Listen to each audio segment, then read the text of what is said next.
अपना उद्देश्य जब भगवत प्राप्ति बन जाता है तो ज्यादा बुद्धि नहीं लड़ानी पड़ती, उससे फिर वही कर्म बनने लगते हैं जो प्रभु की प्रसन्नता का हेतु होते हैं, जो हृदय की शांति का हेतु होते हैं, जो हमें मोक्ष पदवी अर्थात द्वंद्वातीत अवस्था को प्रदान करने वाले होते हैं। और एक रहस्य की बात है कि जो भगवत प्रीत्यर्थ कर्म किए जाते हैं उनमें ये सामर्थ्य होती है कि वो आपके जो स्वार्थ और कामना वासना से अधर्म हुआ है उनको मिटा देंगे। हित सजनी जो आचार्य स्वरूप में प्रकट होकर के बता रहे हैं, बिल्कुल सहज सरल भाव से अपने घर में गुरु प्रदत्त प्रियालाल को विराजमान करो। गुरु प्रदत्त इसलिए मनमानी प्रभु की छवि भी विराजमान करके आप उनमें भाव और भाव भरी उपासना पद्धति नहीं प्रकट कर पाएंगे। इसीलिए गुरु प्रदत्त है। गुरु प्रदत्त उपासना, उपास्य देव मंत्र और जो पद्धति बताई गई है इसकी बड़ी महिमा है। मनमानी उपासना और गुरु प्रदत्त उपासना में बड़ा अंतर है। जो गुरु नाम देता है वो सबीज होता है, वो जगा हुआ होता है, उपासक के हृदय में जाकर के अपना प्रभाव दिखाता है, इसलिए गुरु महिमा है। आचार्य चरण कह रहे अपने घर में प्रियालाल को विराजमान करो। बहुत सहज कर्म बंधन से मुक्त होने का उपाय है। भले आप गृहस्थ हैं, व्यापार नौकरी जो भी कार्य करते हैं, घर में प्रियालाल को विराजमान करो। पहले हृदय में बात बैठा लो, इस घर के मालिक प्रियालाल, मेरा परिवार, ये भाव हटाओ, ये प्रियालाल के सदस्य और मैं इन सदस्यों सहित प्रियालाल का सेवक। बैठा लो, स्वामी नहीं, मैं इस घर का स्वामी, मैं परिवार का स्वामी, मैं परिवार को चलाने वाला। बस अब जो कर्म करोगे उद्देश्य गलत हो गया, अब ये सब बंधन कारक हो जाएगा। घर में प्रियालाल को विराजमान करने का मतलब है ठाकुर हुए प्रियालाल, स्वामी हुए प्रियालाल, हम सेवक और ये स्वामी के सदस्य। परिवार के जनों को अपनापन नहीं, अपनापन स्वामी में। सीधा हमारा स्वामी सेवक का संबंध और परिवार के सदस्य प्रियालाल के जन हैं। इस भाव से उनकी सेवा के निमित्त से जो भी कर्म किए जा रहे हैं वो तो सेवा है ही, पर घर में भी सेवा पद्धति का विस्तार करे। तांबूलम क्वचिदर्पयामि चरणौ संवाहयामि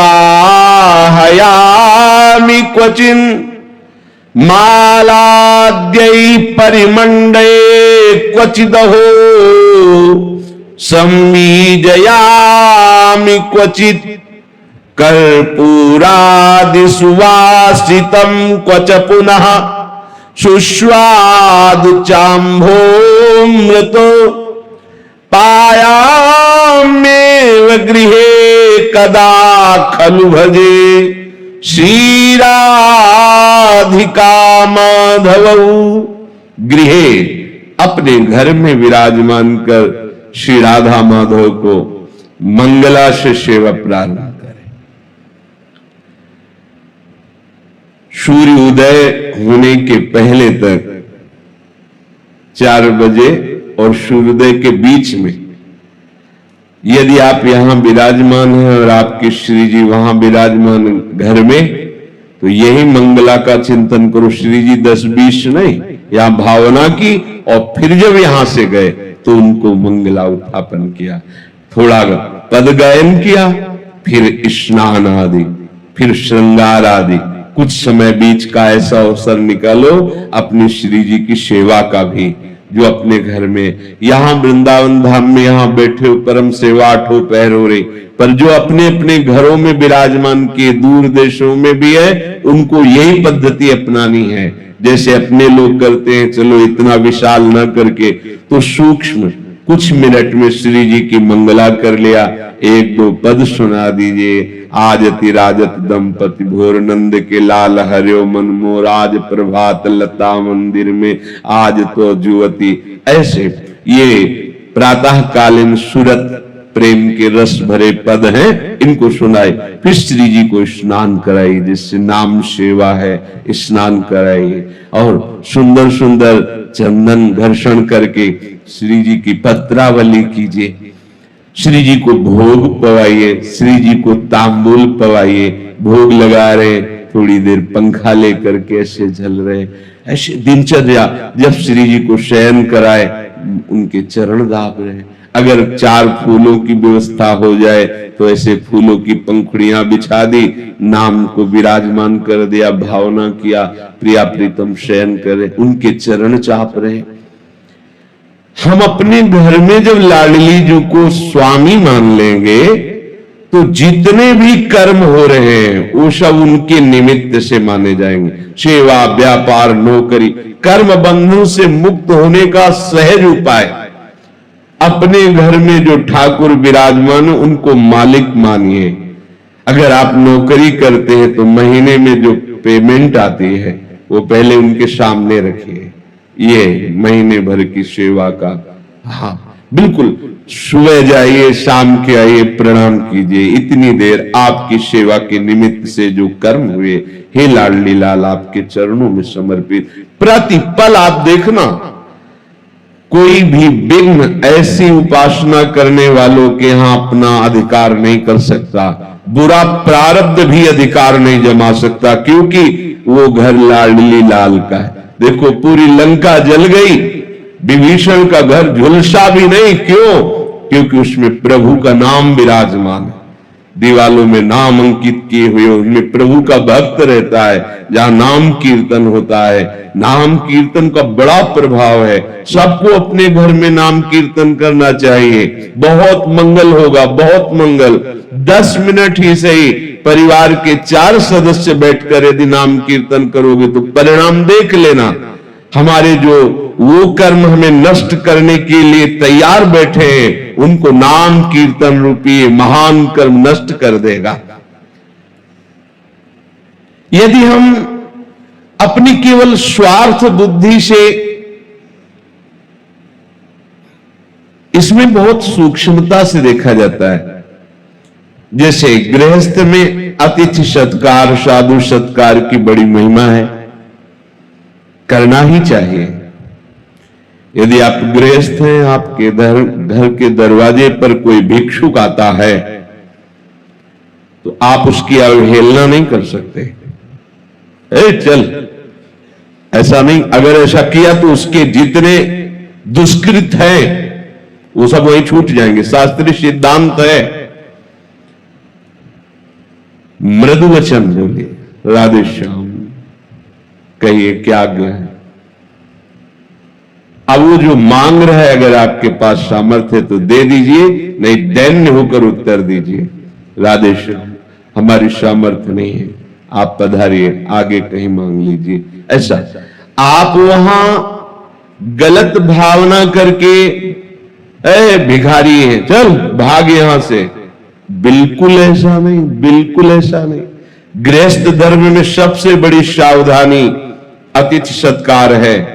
कोई भी, भले कोई पाखंडी आया है, आप दरवाजा मत खोलिए, पर बाहर से राधे श्याम, वो कुछ भी बोल रहा है, हाँ हम तुम्हें 2 रोटी दे सकते हैं, अगर आप नहीं तो हमारे पास आगे धन की व्यवस्था या और जो आप मांग कर रहे हैं हम नहीं दे पाएंगे, आप जल पी लीजिए, आप रोटी ले लीजिए। वो भी घर में जब कोई पुरुष सदस्य हो तो गेट खोलिए, नहीं तो ऐसी व्यवस्था रखिए कि गेट के अंदर से ही दे दीजिए। सावधानी, समय का जैसा स्वरूप होता है वैसी ही मर्यादा कर रखनी चाहिए। जैसे जानकी जी अकेले पर्णकुटी में तो लक्ष्मण जी ने रेखा खींच दी थी कि इसके बाहर मत जाना, अंदर से ही अगर कोई प्रश्न उत्तर हो तो अंदर ही करना, इस रेखा को कोई पार नहीं कर सकता। पर जानकी जी अतिथि सत्कार की विशेष भावना के कारण उस रेखा को पार कर गए, तभी रावण उठा ले गया। नहीं, सामर्थ्य नहीं थी, वो उसकी सामर्थ्य नहीं थी कि रेखा पार करे। ऐसा समय का है। अगर आपको ऐसा लगता है कि घर में कोई सदस्य नहीं पर अतिथि आया हुआ है तो आप बाहर राधे श्याम, आपको अगर रोटी चाहिए तो दे सकते हैं, अन्यथा प्रणाम। कटु वचन बोलकर तिरस्कार करके भगाना मानो उसके पापों को स्वीकार करना। दूसरी बात, जैसे कोई संत आया है, आप जिसका परिचय भी जानते हैं, आप आदर पूर्वक उसे बैठाला, मृदु शब्दों का प्रयोग किया और चार लोगों को बताते कि हमारे घर में संत आते हैं तो हम ऐसा ऐसा ऐसा करते हैं, उससे आपके अभिमान को सुख मिलता है। अब ये कर्म कल्याणकारक नहीं रहा, ये बंधनकारक बन गया। ध्यान दीजिए, जो हम चार लोगों से कहकर बड़ाई पाने की इच्छा से अपने कर्मों को प्रकाशित करते हैं तो बड़ा सात्विक कर्म किया हुआ भी वो बंधनकारक बन जाता है और प्रायः अहंकारी पचने नहीं देता। हम वृंदावन में गए थे, इतने का भोग लगाया था, इतना बिहारी जी को भोग लगाया, इतने संतों को पवाया, ऐसा किया वैसा, ये अहंकार का पोषण हो रहा है। अब वही कर्म तुम्हारे बंधन, शुभ बंधन जैसे अशुभ बंधन ऐसे शुभ बंधन कारक बन गया। तो इसमें जो सम्मान की, स्वार्थ की, अहंकार की भावना से कर्म किया जाता है वो यज्ञार्थ कर्म नहीं होता, चाहे जितना बड़ा कर्म हो। जैसे शास्त्रों में पाया गया है कि यदि अपने कल्याण के लिए गुरुजनों से, संत महापुरुषों से सभा में प्रश्न किया जाए तो प्रश्नकर्ता और उत्तर देने वाला दोनों पवित्र होते हैं। पर यदि उसके मन में प्रवक्ता के प्रति परीक्षा के लिए या ये सभा जाने की मैं बहुत बड़ा साधक हूं, देखो मैं किस कोटि का प्रश्न करता हूं, सभा मेरा आदर दृष्टि रखे, हमारे ऊपर सम्मान करे, ये यज्ञार्थ नहीं हुआ। इसमें दोनों की पवित्रता वाली बात नहीं आएगी। तो साधक को छोटी छोटी अपनी वृत्तियों को भगवत समर्पित करने पर ही कार्य बनेगा। हम एक एक वृत्ति के द्वारा जो चेष्टा करें वो भगवत समर्पित, मुक्त संगः समाचर, किसी भी व्यक्ति वस्तु स्थान में तुम्हारी आसक्ति नहीं होनी चाहिए। संग तो केवल भगवत प्रेमी महात्माओं के लिए ही आदेश किया गया कि उनका संग करे, अन्यथा ना। असंग एकश्चरण रहस चित्त मनंत इसे, अगर संग की बात आई तो युंजित तद्वृत्ति साधु सुचेत प्रसंगा, जिनका चित्त निरंतर भगवत प्रसंग में रमण करता रहता है ऐसे साधुओं का संग करे, नहीं तो असंग रहे। जित संग दोषा तभी हो सकता है जब महात्माओं का संग हो, भगवत प्रेमी महात्माओं का संग हो और सबसे असंग हो करके भगवत प्रीत्यर्थ तत्सुख भावना से कर्म किया जाए, यज्ञार्थ कर्म किया जाए तो बड़े आनंद पूर्वक जीवन व्यतीत करते हुए वो भगवान को प्राप्त हो जाएगा। आपके पास जो भी सामग्री वो भगवत प्रदत्त है। भगवान कह रहे यदि तुमने उस सामग्री में हिस्सा नहीं लगाया तो यो भूमते स्तेन एवशाह, वो चोर है उसे मैं दंड देता हूं। ये मत समझो कि तुम्हें जो सामग्री मिली केवल आपकी ही है। जब रसोई में अन्न बनता, एक रोटी पहले गौग्रास बनती थी, अब कुत्ता ग्रास बनता होगा, गौग्रास तो बनता नहीं। कैसे? गौ है नहीं तो ग्रास कहां पाओगे? कहां गौ है? कैसा कलयुग का, जहां गाय मूत्र त्याग करती थी वो तीर्थों के समान पवित्र स्थान हो जाता था।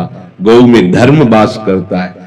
पहला ग्रास जो थाली प्रभु को गई। इसके बाद पहली रोटी गौ के लिए निकाली, एक रोटी लेकर के हमने देखा है छत में जाकर तोड़ करके डाल दिया कौआ चिड़िया आदि के लिए। फिर वो दरवाजे पर निकल कर खड़े हुए कि कोई अतिथि, कोई संत महात्मा ऐसा 1 मिनट इंतजार, प्रत्येक दिन ऐसा करना। 1 मिनट देखा कोई नहीं, फिर प्रणाम करके उसको प्रसाद को पाया। जो भी तुम्हारे पास संपत्ति है उसमें हिस्सा लगाना पड़ेगा। जैसे किसान आदमी, बड़ा पाप होता है किसानी में, बहुत से जीव मरते हैं, बहुत से कटते हैं जीव। देखा अब खुरपी से निकाल रहा है, कितने जीव ऐसे कट जाते हैं। केचुआ है, बड़े कई प्रकार के जीव होते हैं जो कट जाते हैं, वो सब अपराध, हिस्सा निकालना। जैसे कंडा है चूल्हे पे लगा और उसमें चींटी, लाखों चींटी उसमें अंदर बैठे और वो ध्यान नहीं दिया, वो सब जल गए। इसीलिए ये जो पहली पद्धति थी निष्पाप होने की, अब उसका कोई ध्यान ही नहीं, क्योंकि वो चूल्हा ही नहीं, इसमें हवन करे। गैस का समय, गैस सिलेंडर का, और तौल के आटा आया हुआ है, अब उसमें 4 रोटी बनाने की सामर्थ्य तो है नहीं। आजकल के नए बच्चे बच्चियां होटल का पसंद करते हैं, बना के भोग लगा के पाना पसंद नहीं करते हैं। हाँ, वो बैठे नौकरी से आए, भोजन लाए नहीं, आप फोन से कह दो तो होम डिलीवरी आ जाएगी घर में। सब धर्म कर्म चौपट होते चले जा रहे हैं। जो सामग्री को अपनी मांग करके भोगता है और उसे भगवत सेवा, गौ सेवा, अन्य सेवाओं में अर्पित नहीं करता है, वो चोर है और चोर को दंड मिलता है। जब अपने को किसी पे गुस्सा आए तो दया करो, ये आसुरी भाव है। जब इंद्रियों की भोग विलासता बढ़े तो दमन करो, और जो तुम्हें प्राप्त हुआ है उसका हिस्सा लगाओ। तभी वो यज्ञाशिष्टा सिन्ह, जो यज्ञ का बचा हुआ भाग है वो तुम्हें निष्पाप कर देगा और भगवत प्राप्ति के मार्ग में बढ़ाएगा। अगर जैसे आप कुटिया बनाए हुए हैं और कोई संत आता है ऐसे समय में जिस समय भोजन नहीं है और आपसे याचना करता मैं भूखा हूं, कर्तव्य है तत्काल आप उसके भोजन की व्यवस्था कीजिए। आपने कुटिया निर्माण किया है, यदि आप फुटपाथ पे रहते मांग के खाते, उस समय भी यदि आप रोटी सामने रख के पाने वाले ही हैं और कोई कह दे कि मैं भूखा हूं तो आपको दे देना चाहिए, यह आज्ञा है। अगर आपने कह दिया कि भोजन का समय तो खत्म हो चुका, भोजन नहीं मिलेगा, आपको अपराध लगेगा। आपने इतनी बड़ी कुटिया बना रखी है, आपके पास व्यवस्था है और भूखा कोई आया है तो आप मना कर देते हैं, भगा देते हैं, तो आपके ऊपर अपराध लागू हो जाएगा, आपको दंड भोगना पड़ेगा। ये सावधानी रखनी पड़ेगी पक्का। आपने सुविधाओं को एकत्रित किया है तो उसे ऐसी अवस्था में ना नहीं कर सकते। वैसे जैसे सब संत सेवाई चल रही, आपका प्रसाद पाया, पवाना शुरू हुआ, आप बाहर निकल के खड़े, कोई खड़ा है कि मुझे भोजन मिल जाएगा क्या, परिचय जानने की जरूरत नहीं, हाथ जोड़िए, मानसिक प्रणाम कीजिए या पंचांग प्रणाम कीजिए, बैठा लिए और उसे छक के भोजन पाए। अगर आप ऐसा विधान नहीं देते तो आप पाने का अधिकार नहीं रखते। पक्का समझ लीजिए, इसमें कभी भी त्रुटि नहीं होनी चाहिए, चाहे वो गृहस्थ हो चाहे विरक्त हो। जो विरक्त कुटिया बना सकता है उसके पास संग्रह है। अगर अन्न का संग्रह, अर्थ का संग्रह है तो प्राप्त सेवा का तिरस्कार करना अपराध माना जाएगा, उसमें ये नहीं चलेगा। तो आप लेट हुए नहीं, पुनः रसोई निर्माण करो और 4 रोटी बनाकर श्री जी को अर्पित करके उसको पवाओ, तभी इस सुविधा का सदुपयोग माना जाएगा। रसोई केवल प्रभु के लिए बन रही है, ये भावना करो। अपने लिए रसोई नहीं बनती। भुंजते ते त्वघम पापा ये पचंत्यात्म कारणात्, वो पाप खा रहा है और वो दुर्गति को भोगेगा, क्योंकि तुम्हारा अधिकार नहीं। तुम सोचते हो मैंने कमाया है, उसमें हिस्सा है, पहले आप प्रभु के भोग की भावना से रसोई अमनिया करें, और शुद्ध रसोई रहनी चाहिए। ये जूठे अनूठे जैसे ये सब, ये कम से कम जो वैष्णव हैं, जो भगवत भाव वाले हैं, आपके फ्रिज में ऐसी बोतल नहीं होनी चाहिए जिससे ऐसे लिया पिया और फ्रिज में रख दिया। बिल्कुल सावधान। ये बहुत छोटी बात लगती है, लेकिन यही छोटी बात आपकी उपासना को रोक देगी, उपासना में बाधा पहुंचा देगी। ऐसे तो जल उस बोतल से पियो ही मत जो फ्रिज में रख, निकालो, श्री जी को अर्पित करो या नाम लेकर के, तब स्वयं एक बूंद पानी अमनिया मत पियो, मान लीजिए। हमारी बात मान, देखो, भुंजते थे तो हम पापा, जो स्वयं पाते हैं वो पाप पाते हैं। संपूर्ण सृष्टि भगवान की है। जो भी मिला है तुम्हारा पास पदार्थ वस्तु, वो सब सेवा के लिए मिला, भगवत सेवा के लिए मिला है, यज्ञ के लिए मिला है। यज्ञ शेष का जो प्रसाद पाते हैं वो संपूर्ण पापों से मुक्त हो जाते हैं। परंतु जो केवल अपने लिए पकाता है, अपने लिए सब कर्म करता है, वो पापी लोग पाप का भक्षण करते हैं। और आप समझिए, गरम गरम रोटी बनती जा रही, आप लेके पाते जा रहे, नहीं, सिद्धांत तो नहीं। पहले श्री जी बोले नहीं, हमारे यहां उसमें जाते हैं, ऑफिस में जाते हैं, तो तुम्हें पता है ना कै बजे जाते हैं, तो आप 30 मिनट पहले रसोई तैयार क्यों नहीं कर लेती? पहले भोग की थाल निकालिए, श्री जी के पास पधराए, फिर उनको बैठा लिए, नाम कीर्तन कीजिए, उनको पवाइए। अगर ऐसा नहीं तो आपका जीवन पाप में, भगवान कह रहे भगवद वाणी भुंजते ते त्वघम पापा। जो यज्ञ शेष अर्थात भगवद अर्पित किया हुआ प्रसाद पाते हैं, वो संचित प्रारब्ध और क्रियमाण तीनों को नष्ट करने की सामर्थ्य रखता है। देखो, पाना भी है और साधना भी बन गई। कैसे अपने लोग हैं हम? अगर कोई फल लेते हैं, सब्जी लेते हैं, कोई भी पदार्थ वस्तु लेते हैं, हमें पहले भावना करनी है ये श्री जी के लिए अच्छा रहेगा, ये ठाकुर जी के लिए अच्छा रहेगा। लेकिन आज की भावना क्या है? वही लिया, वही खड़े खड़े खाया, अपने लिए हर चीज देख रहे हैं, अपनी रसेंद्री जनेन्द्री इंद्रियों के सुख के विषय। इसीलिए दुर्गति हो रही है। इसीलिए ना तो साधन समझ में आ रहा है, ना परमार्थ समझ में आ रहा है। सावधान हो जाइए। हमारे लिए केवल प्रसाद है, कुछ भी अमनिया नहीं होना चाहिए, न वस्त्र, न सैया, न भोजन, न जल, कुछ भी नहीं। तभी आप जो महात्माओं को गति मिलती है, आप गृहस्थ होते हुए भी उस गति को प्राप्त कर लेंगे। बहुत बड़ा महत्व है। यदि आप धर्म पूर्वक पवित्र कमाई का उसका विभाग कर देते हैं, ये अतिथि के लिए, संत के लिए, गौ सेवा के लिए, पक्षी सेवा के लिए, ये परिवार के लिए, तो वो धन, वो अन्न आपको स्वस्थ रखेगा।